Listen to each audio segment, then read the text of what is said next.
How much value does the play-in tournament actually have, if any?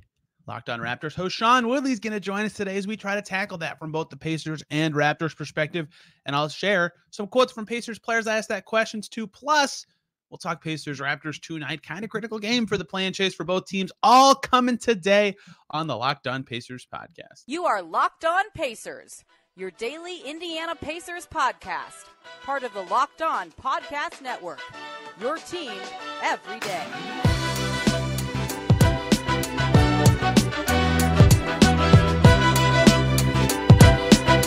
Welcome in to another edition of the Locked On Pacers podcast, where we, of course, talk about the Indiana Pacers. As always, my name's Tony East. I cover the team for Forbes and SI, and today, diving into the big topic amongst the Pacers conglomerate on the internet these days. What is the value of the play-in tournament, if any?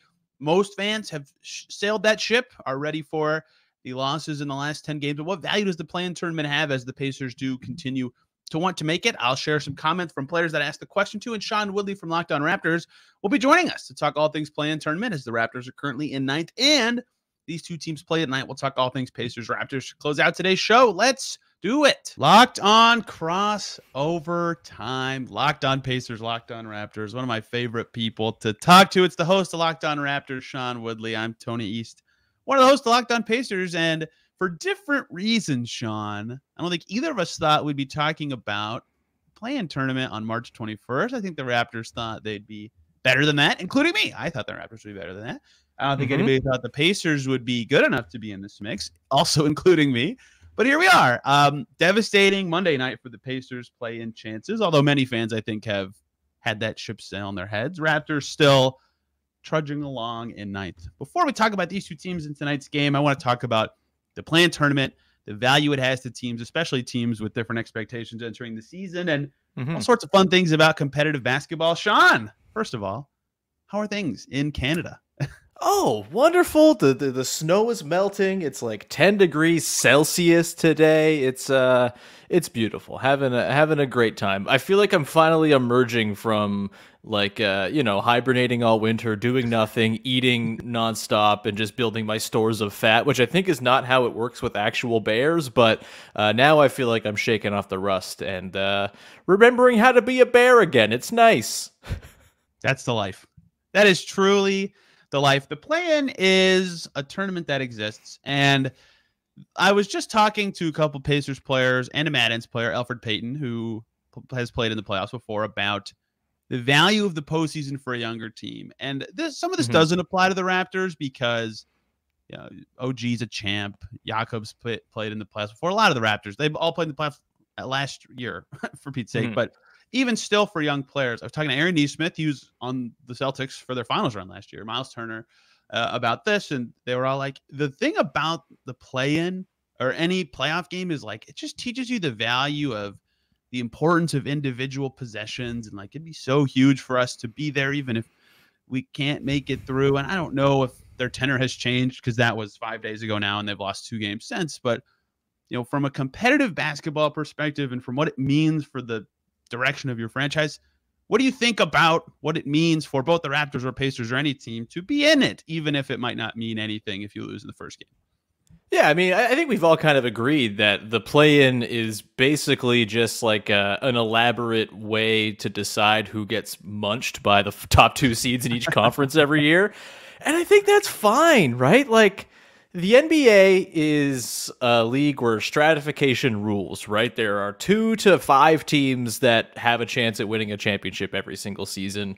Maybe you could argue there's like 8 this year, although I'd actually argue I think there is 1, and it's the Milwaukee Bucks, and no other teams are serious. But either way, like, you can't have every season be about the end game of did we win a championship or not, because then there's just no joy whatsoever. And I think like the player experience angle, the sheer fun of a single elimination basketball game, and the fact that you can kind of have some sort of crowning purpose for your season, something to hang your hat on. You win the play-in, you do what Patrick Beverley did last year with the Wolves. No one's ever going to forget that.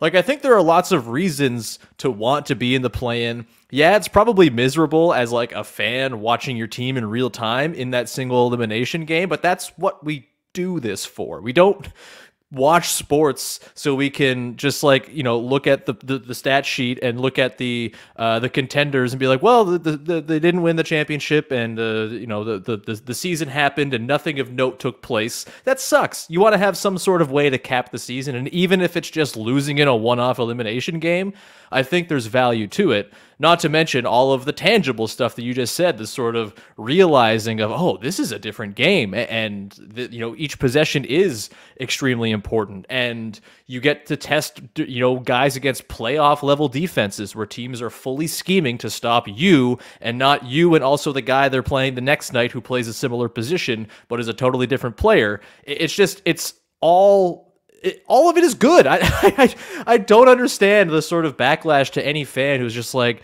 why would they go for the play when they can go tank and get the 9th best lottery odds? Like, I'm sorry. I just think like the 4% chance at getting a top pick in the NBA draft is not worth the giving up of all the good tangible stuff that can come from the play-in. And I think you could make arguments for both the Raptors and the Pacers, who are in very different positions, that it's better for them to be in it, to get that experience, to play those games, than to not. I think there's a lot more at stake for the Raptors. Like, I'm more receptive to if the Pacers have a terrible last 10 games, like, okay, you know what? Like, they showed what they can, like, they still have a winning record when Halliburton plays this year, right? The blueprint for them being awesome is like, this is easy. He plays like, just add stuff around that. So like them not going for it would make sense. Like, I think both sides make sense because of, like I said, with Nesmith and Turner and all these guys, like there are the tangible benefits, and I think they want it. They've said they want it, but at the same time, like, I'm not dumb. Like, I understand that the 6th pick is better than the 10th pick or whatever it would shake out to be. Is it though? Like, if we did like a historical evaluation of the difference between the 7th pick and the 12th pick, I feel like it's a crapshoot at that point. Like, what are we really doing here? I use 6 and 10 just because someone replied to me on Twitter yesterday. Like, every Pacers fan, I think, is done with the play-in chase. But someone was replying to someone else. They were arguing about making the plan, and they said last year's draft, the difference between 6 and 10 is Ben Mathurin and Johnny Davis. And I just went, oh man, you can't take what the Wizards do in the draft to mean anything. Come on now, like, what are we doing? yeah. I get what you're saying though. Like, the draft is never a sure thing and things like that. And Jalen Williams went 12th. That dude rocks. Like, he's gonna get second. It's all situation. Yeah. So I agree with you for sure on that. The Pacers specifically, it's a little different than the Raptors, where it's like, hey, our KPIs this season were like, let's be in the playoffs, and it's maybe not a sure thing yet. Yeah, I mean, with the Raptors, it is interesting because obviously they want to make it. They make the Jakob-Poeltl trade, presumably with the intent of building towards a play-in push. At the time, it seemed like even the 6th seed was possible, with the Nets potentially going to tumble. They've won a little bit more than I think anyone expected, so the 6th seed's off. But I do think, even if the Raptors don't make the play-in, which I think is unlikely, but even if they make it and lose in the 9-10 game, I still don't know if, like, I would say the stakes are as important for them, like, in the actual play-in game as they are kind of in this stretch for the rest of the regular season. Because really for the Raptors, it's about, hey, is this a group we can kind of go play ball with next year, right? And like, I think they've honestly kind of answered that question in a lot of ways. Like, yes, maybe declaratively yes, just with the way Jakob-Poeltl has made the team make a whole lot more sense. I think if you just had Jakob-Poeltl on this team from the start of the year, they're probably in like the 4-5 conversation in the Eastern Conference based on how they've played, based on how their defense has performed, and based on how the process of their offense has looked a lot better. The results haven't quite come along, but I do think ultimately, just as like a Raptors fan, I've kind of accepted whatever their ultimate fate is. I'm like, yeah, it's fine. I'm more sort of invested in the 26 games that they get with Jakob-Poeltl, of which there are like 10 left, and how those go and how those dictate the future. And I honestly think early returns suggest that that's already kind of been declared a success. And now if they go and win a play-in game and get into a first-round series and spook the Celtics or the Sixers or the Bucks for a game or two, I think that's kind of all gravy at this point. But yeah, it's, there's obviously different motivations, and ultimately I don't think the play-in is changing anyone's lives one way or another results-wise. I think you'd be a pretty silly front office to make your decisions based off of one or two games, but the sort of lead up to it, I think, is where I'm finding the most fascination. Yeah, the interesting decision-making part that you just said is like, pretend either of these two teams make the playoffs. It's like all of a sudden, if you're Masai Ujiri, for example, it's like you can evaluate what fits in a playoff setting with Pascal, Scotty, Jakob, Fred. Like what was good, what was bad. Like how does that change your approach, if at all, of the offseason? Because it is a different game, right? That's what Neesmith said. He's like, look, we made the finals. Like you learn a lot about the value of every possession. I already said this stuff, but like same for the Pacers who have never been there. Sure, again, I get how for them the high draft pick might be a little more valuable at this stage of their rebuild, but also it's like you have no idea what any of these guys look like in the playoffs. Halliburton, Hield, never played a playoff game, either of them. A lot of them haven't, right? Like you learn a lot about what you might need at that part of a build, whereas right now you have not a clue, not a clue in sight, but they are obviously, again, in a different spot than the Raptors. Specifically, I just wanted to kind of compartmentalize the plan because there's only 10 games left. It's weird to think that like you have one bad or good week and your season completely changes. The tenor is totally different. Yeah, absolutely. And I mean, the Raptors right now, I'm sitting all fat and sassy here. Oh, they're 9-7 since Yak came around, 9-6 with him as a starter. The defense is looking good. OG Anunoby's playing his best ball. Fred VanVleet looks back. They could lose 2 of the next 4 games, 3 of the next 4 that they have in this homestand against the Pacers, the Pistons, the Wizards, and the Heat. And I could be singing an entirely different tune and calling for heads and saying it's a big failure. That's what we're allowed to do as feeble sports fans, I would say, is change our minds whenever we want. But as it stands, I think the last little stretch here, the race for the 8th seed in the Eastern Conference, I think is particularly interesting just because it's such an advantage over having to play the 2 games as a road team. And between the Raptors, Bulls, and Hawks, all their kind of butt, and who is least butt is going to get that 9th seed. And I think that's a fascinating kind of way to spice up the end of the season. That's the other thing the play-in's done, right? Is like, I care more about March basketball than I ever used to. And I think that has to be declared some kind of success in favor of the play-in as a concept. Pacers tried and failed to do the 2 play-in rounds thing the first year of it. I think only that Memphis team is still the only team from the 9-10 bracket that's ever made it through. Like, it's very hard to win twice from that lower group. That said, though, if you don't want to be in that lower group, this game tonight, Raptors-Pacers, pretty important. Important. Let's talk about it. Both perspectives here, Raptors and Pacers. 2 teams that look different from the last times they've played. Halliburton's out. Jakob Poeltl's on the Raptors, like we've said. We'll get to all that in just a second. But before we do that, I got to talk to you guys about Ultimate Pro Basketball GM. Geeked out by our new partner and sponsor of this episode, the mobile game Ultimate Pro Basketball GM. Ever dreamed of becoming an actual NBA GM, managing your basketball franchise? Your dream can come true. And this game is definitely for you. Manage every strategic aspect of your team, play through the season, and lead your team to glory. You're responsible for hiring the right coaches, trading and training your players, navigating your franchise through free agency, the draft, making the picks, all the ups and downs of a season, all in this challenging and realistic game. Where let me tell you, it is hard. Ultimate Pro Basketball Gym, completely free and playable offline, play on the go, and when and where you want. Our Locked On NBA host chat is buzzing with trash talk. Pat, the designer, running away with our titles. Locked On Pacers and Raptors listeners can get a 100% free boost to their franchise when using the promo code Locked On in the game store. So make sure to check it out. To download the game, just visit probasketballgm.com, scan the code, or look it up on the App Store. That's probasketballgm.com. Ultimate Basketball GM, start your dynasty today.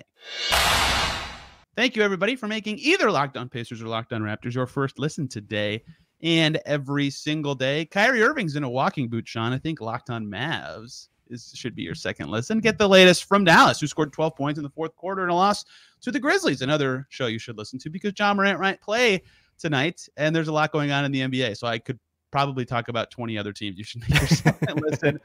Sean, should we do Raptors first or Pacers first? What do you think?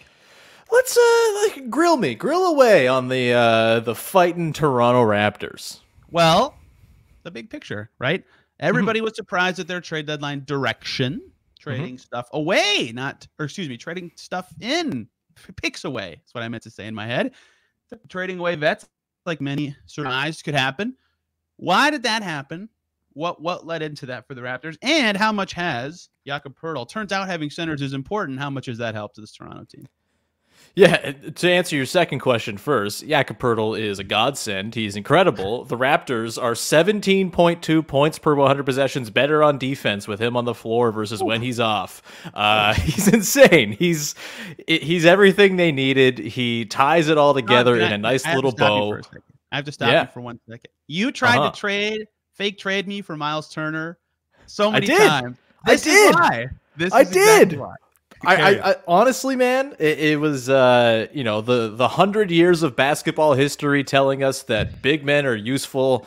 Apparently, it's ringing true once again. And yeah, I think as far as why the Raptors did what they did, I think it was a bit of an admission on the part of the front office to say, hey, we didn't really give this team all the ingredients it needed. We had this idea where, what if we built the whole plane out of 6'8" guys? And that's just it. And there are elements of it that are nice and interesting. And, certainly they're long. They're very nasty to play against defensively when they really get into their sort of vision 6'9" peak. But it's not a sustainable way to play 82 games, 48 minutes. It's probably reserved for specific spots within games to go all wing.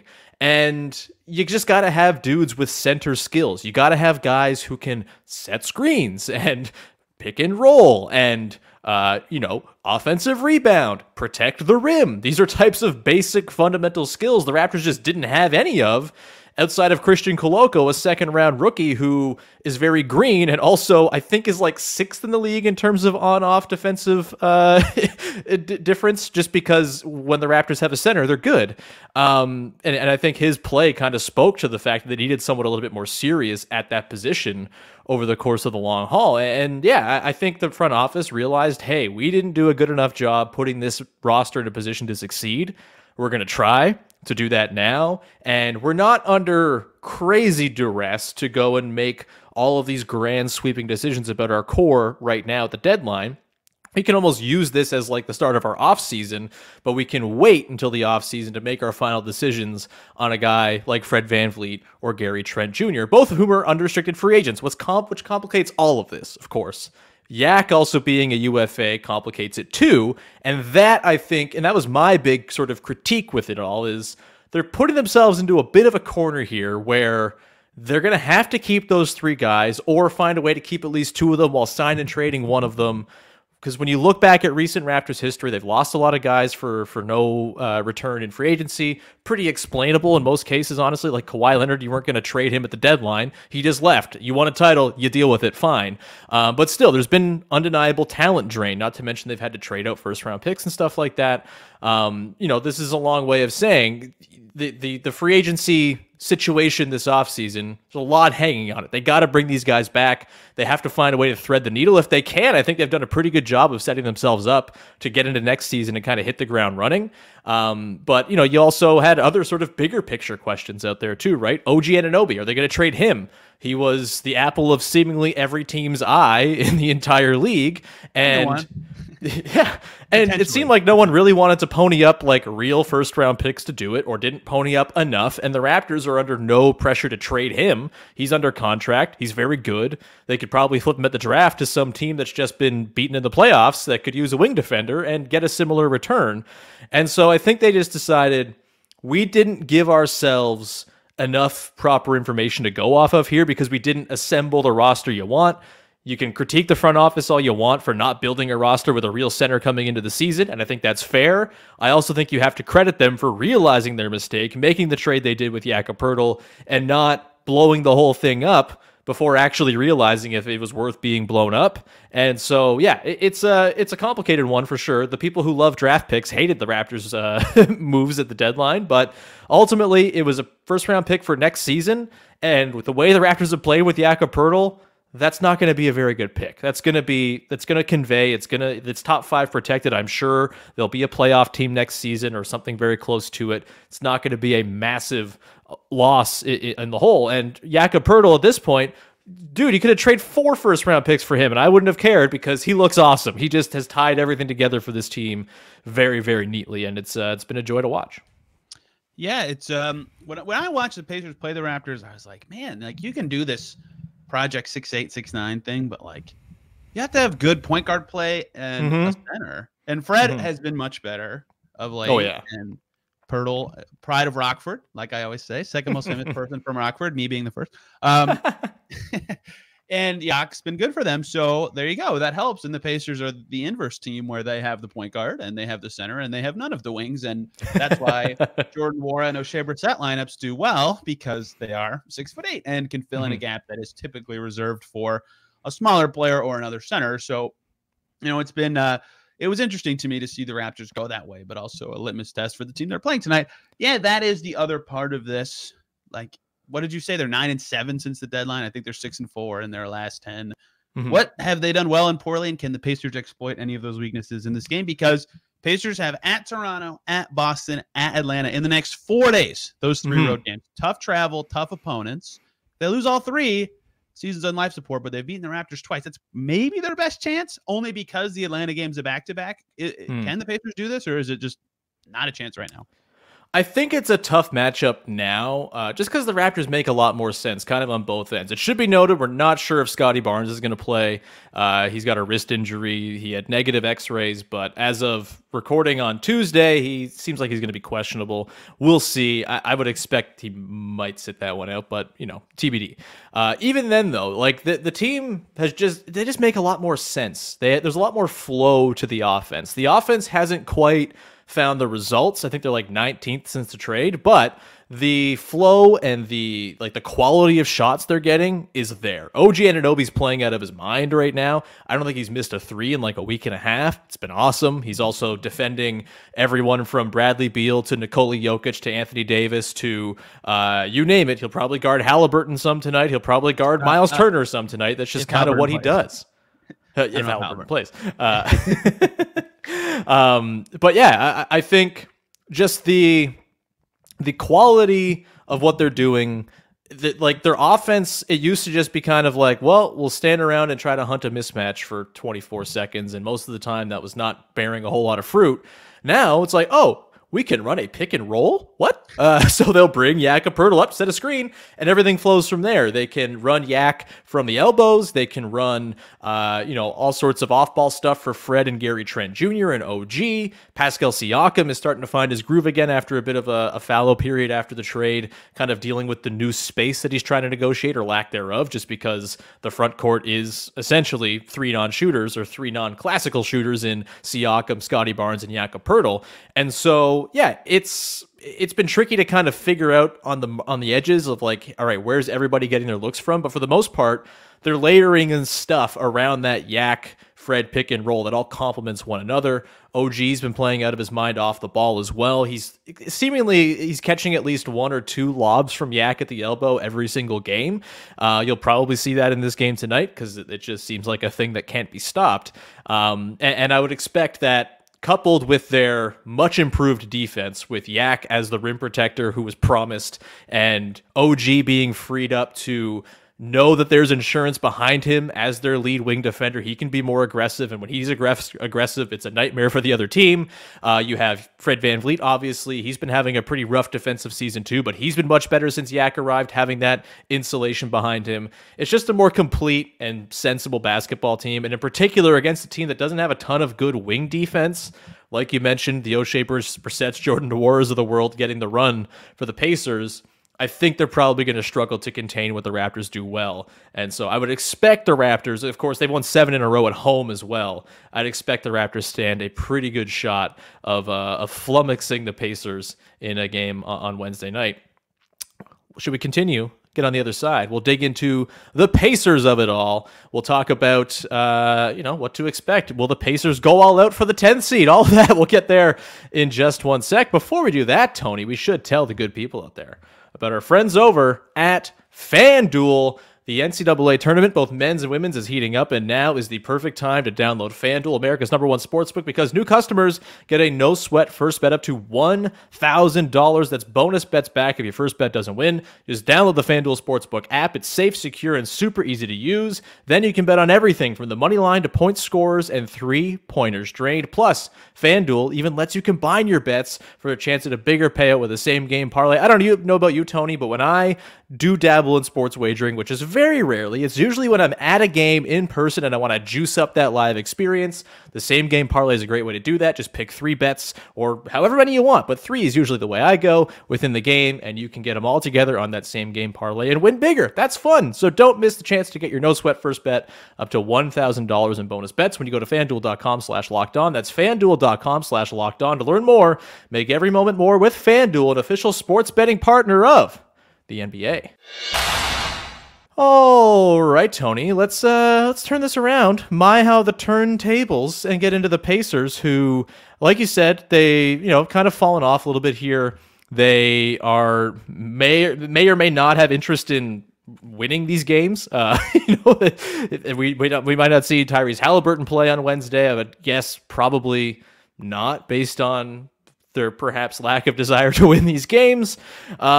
What is going well? What is like this for a Raptors fan tuning in, is just like, I want to be entertained by some Pacers basketball right now. If there's no Halliburton, which is usually thing number one that's going to get me enticed by a Pacers game, what is it right now that's happening? Is there something interesting tactically that's going on with the team? Is there some player who's kind of having a moment? What for you is the thing to watch for a Raptors fan with wandering eyes, wanted to check out what's going on the Pacers side of things? Yeah, typically it's Halliburton, right? One of the best. God, he's so good. 8 guards, 7 guard, whatever guards in the NBA, close to all NBA level. Probably not going to make it because of games. In the league, he's awesome. He can shoot, he can pass, he can do everything. And the Pacers would be in, I believe, 7th in the East if his winning percentage carried over to 72 games. That's not reasonable to think, but like, just to put in perspective how good he's been and important to this team. He got hurt in practice a week ago Wednesday. And they said the next day that he was guaranteed to miss their next 3 games. And they've played those 3 games. So I guess he could play. I really doubt it, though. I kind of doubt that an ankle injury would take 7 days and you're good to go. Maybe, but we'll see. Especially when you have the extra pain that seeps into your bones in March, especially when you're a team that's below 500. Yeah, we call that Shai Gilgeous-Alexander-itis. Yes, we had the same player in mind. That's cool. So that doesn't speak well of the Thunder, by the way, that we came to the same guy that quickly. It's just not good, Sam Presti. Outside of him, they have been exploring a little who can create on their team. Andrew Nembhard had some really good games last week, a stinker on Monday. Jordan Nwora has been putting it on the floor a little bit more. Same with Aaron Nesmith. So you'll get to see some exploring. And also TJ McConnell doing TJ McConnell things, which has been good for their second unit. He just spearheaded a sweet bench game as they beat the Bucks, which was huge for a couple of these teams last week. It was their first win over Giannis in like 5 years. It was crazy. So they have like fun, interesting guys who are developing a little bit. Miles Turner's been really good in the year 2023. He just scored 15 points in a quarter on Monday, and he's done well against the Raptors this season. Part of the reason the Pacers have swept them so far this year, which is so unlike the history of Pacers-Raptors, by the way. So they have players who in their role have been doing well. And like, if you go for a span of 8 games, like let's say 5 of them or 6 of them will be good, but 2 of them will not be good. And the problem is without Halliburton, it's very hard to have those be overlapping games for a lot of guys. So I predict you'll see someone young or interesting, or Buddy Hield, who is, I guess Buddy Hield very interesting, but have a good game. Probably 2 or 3 guys, but there'll also be some guys who you just, head scratch plays and can't figure out what the Raptors are doing. And they're a young and consistent player making young and consistent plays, and that'll hurt the Pacers. There'll be one or 2 guys that you go, oh, I didn't know he was doing that. And there'll be some other guys, like Rod Boone covers the Hornets, and he tweeted during Pacers Hornets, like, this is a play-in team, this Pacers team, like, that is what they have been doing recently. So it'll be fascinating to see who those guys are. If they all gel like they did last Thursday, they beat the Bucks on the road. Like, they are still, they can do it without Halliburton. They just usually don't. So if he plays, obviously he's the guy. If not, they're going to need everybody to gel, which has been kind of rare for them. Whole lot of CanCon on this Pacers team. We love the CanCon. You got Andrew Nembhard. You got Benedict Mathurin. You got O'Shea Brissett. Chris Duarte, I think we tried to claim, but he's I think he has put up the flag for the Dominican. We love to try to claim players as Canadian, though. It's like our favorite thing in the world. Among those guys, obviously Mathurin has been the most eye-popping this year. Nembhard, I think... Let me ask you this. Who's more likely to make an all-rookie team? Mathurin or Nembhard? Obviously, the scoring numbers slide Mathurin's way, but like Nembhard has started 53 games. He's had some like high-profile defensive moments. He's had some big buzzer beaters. Like, I know it's not like a sexy 8.6 3 and 4 line or anything like that, but I guess maybe it's not like a either or thing. Just gloat about both of those fun Canadian rooks. Nembhard can like move his arms on defense for 48 minutes, and like no one in the NBA can do that. It's such a randomly unique skill. Like you can keep low, get him, whatever. He's good at a lot of little stuff. His passing and traffic's awesome. He is kind of the epitome of the guy I just described. That's like 5 good games out of 8, but the 3 bad ones for him are just like extra bad, you know, whereas some guys might just be, I don't want to dump on him. He's played out of position all season. Like he just now is getting thrust into point guard. He's had a really good year. Mathurin's more likely to make all rookie. One, because of how voting has worked for all of time. Like we love points, baby. Give me them points. That's part of it. But also it's like, you know, every voter, like, I don't know if this is maybe too pessimistic. What do they watch? 15 full games for every team throughout the season. If they're, you know, that feels like a little high, you think? Probably a little high, I guess. I don't know, man. That's some, what I always estimate in my head for every team, but I think that might be a little high.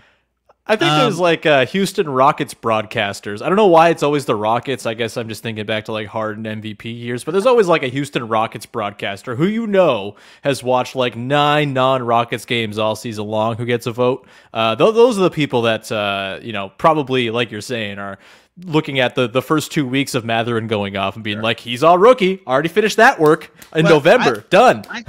I still think he'll finish top 4 for rookie of the year and be first team. Like, yeah, the scoring's fallen off, but that's part of it is being a rookie. Part of it's like teams are like, oh, we've got to guard this guy. Like, we have to like send coverage at this kid, and he's adjusted to that. Like, he's gotten a little bit better at swinging it and being a part of the second unit. Carlisle's credit, his passing isn't like setting up teammate buckets yet, but it's better. I do fear that he's going to get the OG treatment in this game, and that won't be fun. Yeah, you know, we'll see what ends up going on there. They're both good. Nembhard's played for Team Canada before, right? And I think Joe Varden reported that Mathurin would like to this summer. Yeah. I think that Nick Nurse already has his 14 guys picked, but if someone's hurt or can't do it or something, maybe Mathurin can get that shot for FIBA play, which would be cool. I mean, he's certainly very good. So, yeah, we'll see those two Canadian team mainstays potentially in a couple years, and certainly Pacers mainstays. I think that they're trying to figure out what Nembhard is and what he can be like when this team's good, and that's why, you know, maybe an important game would be helpful. But yeah, they've both been good. It'll be fun to see them back up in the 6, as they say. Yeah. So I want to ask you, we'll finish off with the topic everybody wants, which is O'Shea Brissett. And the reason I ask you this is because Raptors fans, Tony, all season long, it's been a little quieter since Jakob Poeltl arrived, but start of the season, super thin team, not a ton of bench production. You got Yuta Watanabe going off with the Nets, haven't been on the team the last couple seasons. And O'Shea Brissett kept on getting brought up as this like lost gem of the Raptors development model, a signal that the model that has brought them so much goodness over the last decade or so is finally starting to show cracks. How on earth did they let O'Shea Brissett out of their grasp? Can you calm Raptors fans down a little bit? Or maybe you have glowing O'Shea Brissett praise to make them feel even worse about all of this. But I kind of feel like it might be the former. Every team gets one guy like that, right? Like total fringe rotation guy that you're just convinced like, oh, he would have been so. A lot of Pacers fans loved like Alize Johnson for forever. Did he get another Raptors 905 classic? Maybe. Yeah. He was really popular as a fringe dude. He was a really good rebounder. Brissett's like good.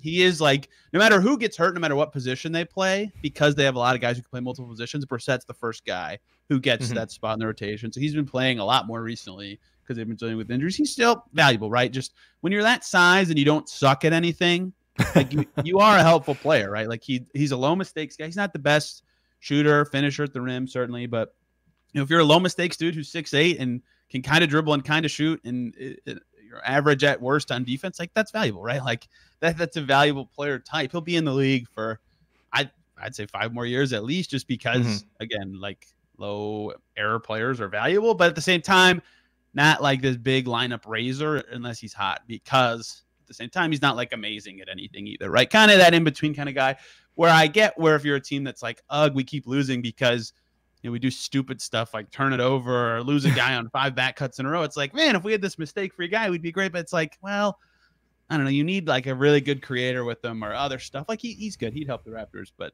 there is a limit of what he can provide. Any parting shots here, Tony, before we send everybody off into Raptors Pacers this evening? Any last things you're looking for? Anything that's got your interest piqued? Not really. I love watching OG just because we overlapped at school, and some people reported the Pacers had interest. So, of course, that'll be interesting to watch. But if Halliburton played, I thought at the deadline, I was like, I think you got to trade OG because of all you could get back. Think of the picks. I became the thing I hate. Draft stuff. He's been insane since Jakob Poeltl's arrival, and I think the chances he gets traded are going down real quick. So I'm sorry for you, Tony, in particular, that he's not going to be a Pacer anytime soon. I'm very sorry for you and no one else. I literally cannot think of a better fit for what the Pacers need than OG. You did mention they could use a wing who can do some stuff at 6'8". He's very much that. He's one of many the Raptors have in that department. Again, no Scotty Barnes potentially, so one fewer guy in that department. But OG rocks. I'm excited to watch him tonight. Shall we wrap here, buddy? Yes, Sean is on Twitter at Woodley Sean. I'm on Twitter at TEastNBA. Neither of us tweet as much as we used to, but do with that information what you will. Why would you? I just tried to turn off 2-factor login with my phone today, so I don't get my account removed. It's all so stupid. It's very good. It's working very well. I'm glad I've hitched my wagon to this sinking ship. It's awesome. We'll be breaking down this game and the important stories and takeaways on our respective shows tomorrow, so you will not want to miss that. If you're a Raptors listener or Pacers listener, thank you so much for making it this far. We will see you tomorrow.